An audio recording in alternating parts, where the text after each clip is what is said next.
E aí galera, tudo bem com vocês? Aqui quem fala é o Christian e hoje eu vou trazer um comparativo entre dois fundos de tijolo base 10. São eles o GARI 11, que é um fundo híbrido, ele possui imóveis tanto de logística como também imóveis de renda urbana, que são imóveis mais localizados nos centros da cidade. E o GGRC 11, que é um fundo híbrido, também possui imóveis de renda urbana. Mas antes disso, por estar trazendo todo esse conteúdo aqui para vocês, gostaria de convidar vocês a se inscreverem aqui no canal. O canal está começando, preciso dessa força, dessa moral de cada um de vocês. Eu agradeço muito a cada um que tem se inscrito aqui no canal. E tamo junto, bora lá. A comparação que eu vou fazer hoje, ela vai estar focada nos inquilinos desses fundos. Então vamos tentar analisar os inquilinos para ver qual desses fundos possui um risco maior.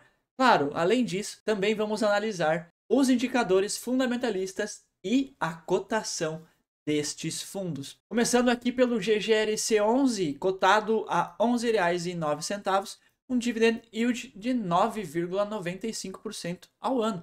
Para fundo de tijolo, isso aqui está muito bom. Nos fundos imobiliários, galera, é importante olharmos o P sobre VP, afinal de contas, ele traz aí o valor, o preço sobre o valor patrimonial. Quando está acima de 1, é porque a gente está pagando um pouco mais caro do que o valor patrimonial deste fundo, que este fundo possui. Então é sempre bom dar uma analisada no P sobre VP. Tem uma liquidez diária boa de 1.480.000, tem variado 2,12% nos últimos 12 meses. A taxa de administração deste fundo é 1,10% ao ano. Podia ser melhor. 122 mil cotistas. E ele tem pagado 9 centavos por mês. O GGRC 11 ele sempre paga muito rápido. É uma semana depois que ele tem a Datacom. Como foi o caso do mês de julho, né? A Datacom no dia 1º, pagamento uma semana depois. Os 0,09 centavos. Para entendermos um pouquinho aqui sobre onde é que ele tem os seus galpões, vários galpões em São Paulo, 5 galpões em São Paulo, 4 no Paraná, 3 em Goiás, 1 em Minas Gerais, 1 em Pernambuco, 1 no Mato Grosso, 1 na Paraíba, 1 no Rio Grande do Sul e 1 em Santa Catarina. Então, galera, para a gente analisar os inquilinos do GGRC, eu entrei lá no relatório de gestão, só tem o relatório de gestão de maio, ainda não saiu de junho e julho, talvez é um ponto negativo aí, já estamos no final quase, indo para o final do mês de julho e não saiu o relatório gerencial do mês de junho. Cadê? Onde tá? O GGRC, ele acabou adquirindo uma porcentagem desse conglomerado de galpões AAA FI, são galpões AAA, e ele possui 25% de participação nesses AAA, porque a Oaktree comprou um pouquinho mais e ficou com 50%. E agora a BLMG e GGRC ficaram com 25% cada um. Os inquilinos desses imóveis são Grupo Casas Bahia. Quando a gente fala desse nicho de varejo, esse varejo que vende produtos de telefonia, eletrodomésticos, TVs e vídeo, móveis, portáteis, eletroportáteis, informática, a gente já lembra de Americanas. Então já ativamos o nosso modo pulguinha atrás da orelha, porque temos essa memória, uma memória bem recente do caso Americanas, então ficamos um pouco mais preocupados, digamos assim. Porém, é uma pequena participação, né? Uma participação de 25% deste imóvel aqui. Se você tem interesse em participar do grupo de WhatsApp que estamos criando agora, no início aqui do canal, eu vou estar deixando o link aqui na descrição. Entra lá e a gente pode juntos compartilhar informações sobre os diversos ativos que temos para investir aqui na Bolsa de Valores. O outro inquilino de outro galpão é a Dafiti. Vamos dar uma analisada em Dafiti. Dafiti eu não sabia. Pra vocês verem o tanto de roupa que eu compro, né? Um varejo de roupas relacionado a vestimentas também é um setor que ele depende muito da economia. Se você tá ganhando um bom dinheiro, você vai comprar roupa, não vai? Agora, se as coisas estão um pouquinho mais difíceis, você vai dar uma segurada. É assim com os eletrodomésticos, é assim com as roupas e qualquer outro tipo de produto. Diferente do setor do varejo alimentício, mesmo que você não esteja assim com as finanças muito boas, você precisa se alimentar. Então é algo um pouquinho mais sólido, digamos assim, as empresas relacionadas ao varejo alimentício. Os outros inquilinos desse AAA é Toyota e Mercado Livre. Toyota é Toyota, né? Analisando o histórico de Toyota, ela teve apenas prejuízo em 2009, desde 1993. No ano passado, ela teve um lucro de 18 bilhões de dólares. Que é isso. Teve uma queda no ano passado, mas, pelo que parece, já vem recuperando nos últimos 12 meses. Diferentemente de Casas Bahia. Olha que coisa mais maravilhosa. Teve um prejuízo em 2009 de 7 milhões e meio. Meu Deus. Em vários exercícios fiscais teve prejuízo. Isso é o varejo. Esse é o nosso varejo. Margens extremamente pequenas. Qualquer problema cai lá embaixo. Então, não é à toa que Americanas foi de base, apesar que o problema foi a fraude contábil, mas é extremamente difícil. Um setor que tem uma facilidade grande de entrada, margens extremamente pequenas, então qualquer alteração econômica da galera, o negócio chega nesse patamar, 2 bilhões e meio de prejuízo, é muita coisa, se a gente for considerar os anos que a Casas Bahia teve lucro, cobre o prejuízo que teve em 2023, então é um setor bem complicado, enquanto que Mercado Livre, olha só, Mercado Livre, ele vem crescendo muito as suas receitas nos últimos anos. Crescendo o seu lucro aos poucos, de forma mais constante. Parece que eles conseguem ter um equilíbrio um pouco melhor. Apesar de que, em 2020, na época da pandemia, teve um prejuízo de quase 1 bi. Mas vem se recuperando, né? Vem conseguindo crescer suas receitas. Apenas aí se conseguir melhorar um pouquinho a margem de lucro. Eu sei que é muito difícil, mas no ano passado já teve um lucro líquido de quase 1 bilhão de dólares também. Interessante o crescimento das receitas. E eis aqui que temos os inquilinos do nosso queridíssimo GGLC.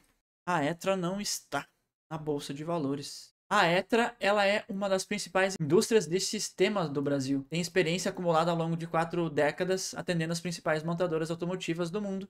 É uma das maiores fornecedoras de engenharia e produtos de alta tecnologia, autopeças e sistemas para a indústria automobilística e aeroespacial. Interessante, setor interessante. A Ambev, queridíssima Ambev. Aí o negócio aqui é outro patamar, né? Ambev sempre teve um lucro gigantesco, mas se a Ambev não ter lucro, daí não, né?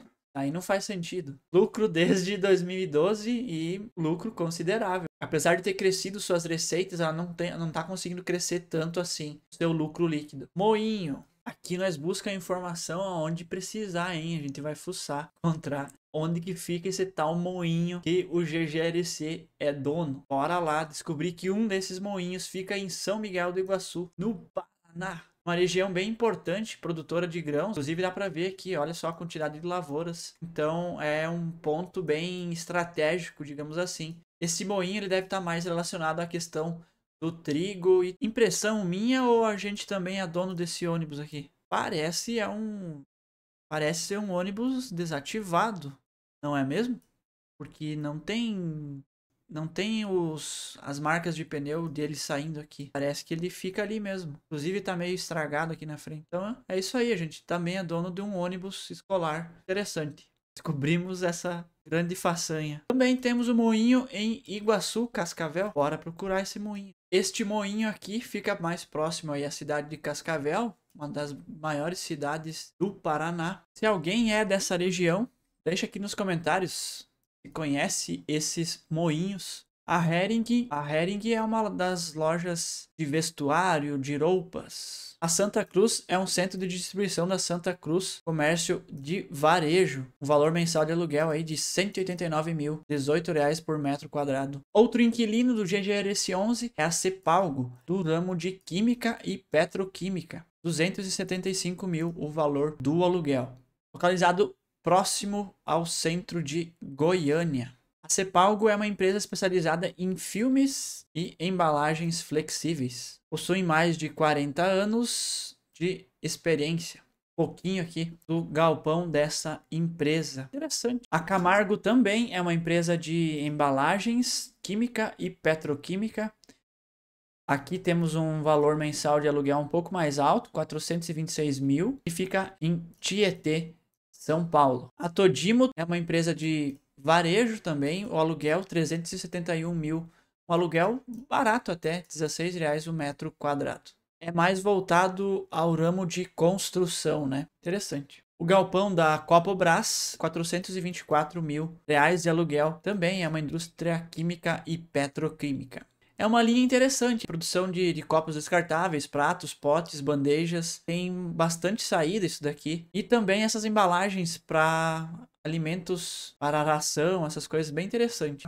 A Covolan é uma indústria têxtil, um aluguel de 500 mil mensais. A Benteler, que é uma indústria que fica em Pernambuco, valor de aluguel de 656 mil, trabalha no ramo de metalurgia e siderurgia.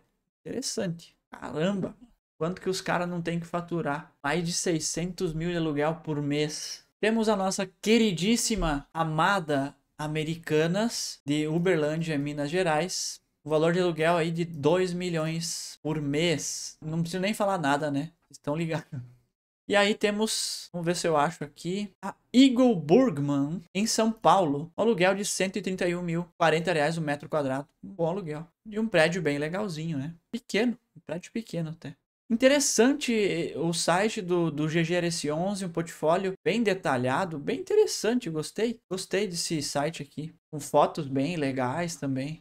Bem especificado exatamente o risco que você tem, a quantidade do aluguel que recebe, para a gente estar ciente. Quando a gente está comprando o GGRC11, a gente acaba levando essas empresas no colo, porque fazem parte do portfólio. Se por um lado a gente tem boas empresas como a Ambev, tem um galpão aqui que tem a Suzano também, né? E várias outras boas empresas, são empresas aí diversificadas em vários ramos, em vários segmentos. Ah, eu acabei esquecendo também esse aqui da Rizobacter, também é química e petroquímica, um aluguel bem grande também, 474 mil. E aqui o relatório deles é um relatório muito bem feito, assim, muito detalhe interessante. Então aqui eles colocam a diversificação que o fundo tem. Ele possui, atualmente, ele não é um fundo só de logística, então ele tem imóveis de logística, mas eles também possuem imóveis industriais e também imóveis de renda urbana. Na questão de perguntas e respostas, temos uma pergunta interessante. O GGRC ele tem a intenção de se tornar um FII somente de galpões logísticos? A estratégia atual prevê aumentar a participação dos ativos logísticos no portfólio, expandir o de Santa Cruz e aquisição do AAA, não realizar novos investimentos e, eventualmente, desinvestir de ativos industriais mais antigos, por exemplo, o imóvel da Copobras de Guarulhos. Também realizar alocações em imóveis híbridos mais novos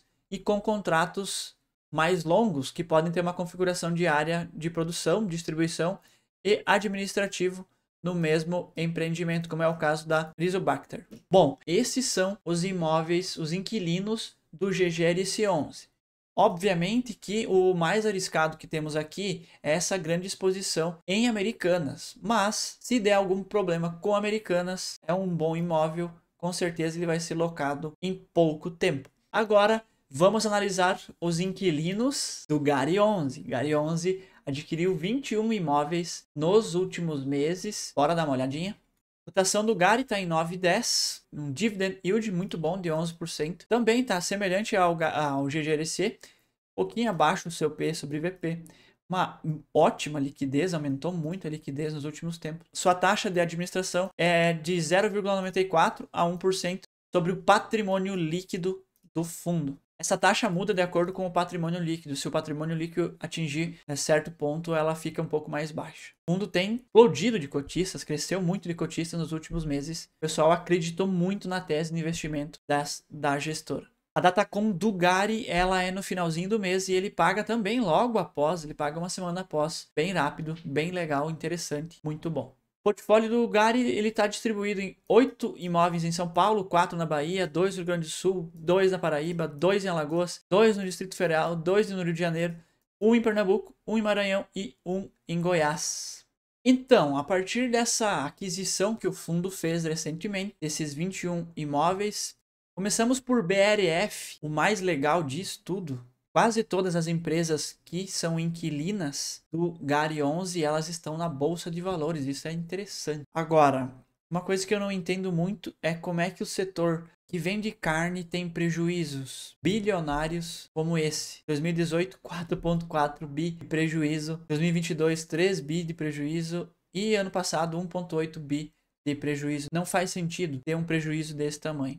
Porém, em anos anteriores, né, a empresa lucrava bastante. Não vem conseguindo performar muito bem nos últimos 2 anos, 3 anos. A próxima empresa é a Air Liquid.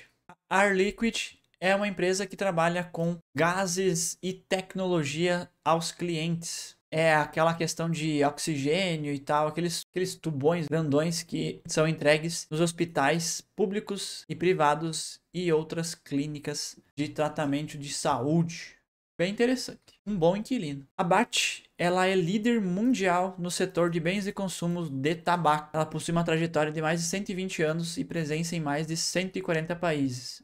Ela foi reconhecida como a maior empresa de tabaco do mundo em termos de vendas líquidas, com mais de 50 mil funcionários e um faturamento de 174 bilhões. Meu Deus. Ela teve prejuízo no último ano. Isso também eu acho um pouco estranho. Outro inquilino do Gary 11, Grupo Mateus, é um grupo focado no varejo, atacado, eletro e de vizinhança. São 4 setores, então ele acaba diversificando um pouco mais. São 25 mil pontos de venda com suporte de mais de 2.500 representantes. Inclusive, o Grupo Mateus ele está na Bolsa de Valores e vem tendo lucros consistentes. Interessante. 2021 lucro, 2022 lucro, 2023 1,2 bi de lucro. Um bom lucro. Interessante. Legal. O próximo inquilino também está na Bolsa de Valores, que é o Grupo Pão de Açúcar. Ele vem tendo prejuízo, teve um prejuízo bem grande no ano passado, 2,3 bilhões, porém vinha tendo bons lucros, teve prejuízo em alguns anos aqui, um pouco mais sólido, digamos, que Americanas, por exemplo. Ele reúne marcas conhecidas como Pão de Açúcar e Extra, além das marcas exclusivas Qualitá, Taec, Clube de sommeliers, entre outras. São 700 lojas físicas e líderes do e-commerce alimentar no Brasil. Interessante. 23% do portfólio do Gary 11 ficou com o grupo Pão de Açúcar. Como eu falei, o varejo alimentício ele é um pouco mais sólido. Eu acredito ser mais sólido, mas também é arriscado, né? Você vai reduzir o seu consumo se você não estiver bem economicamente. E o último inquilino é o Amanara, que é do setor de alimentos também. É uma das maiores e mais premiadas redes de restaurantes de culinária árabe do Brasil.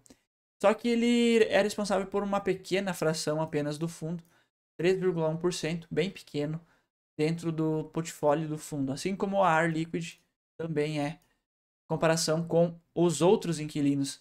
Realmente, o Gary ele está bem focado aqui no varejo, mais focado na questão da alimentação, né? Mas não apenas a isso também, tem a questão de eletrodomésticos, é mais o Grupo Pão de Açúcar que está focado na questão de alimentação. E a BRF, que é no setor de alimentos, um setor bem consistente, perene, e como eu falei para vocês, não entendo como pode ter tido tanto prejuízo no último ano. E a BAT, que também teve um prejuízo bilionário no último ano, mas está num setor bem sólido, apesar de tudo. O setor de tabaco ele ainda é extremamente forte no nosso pequenino planeta.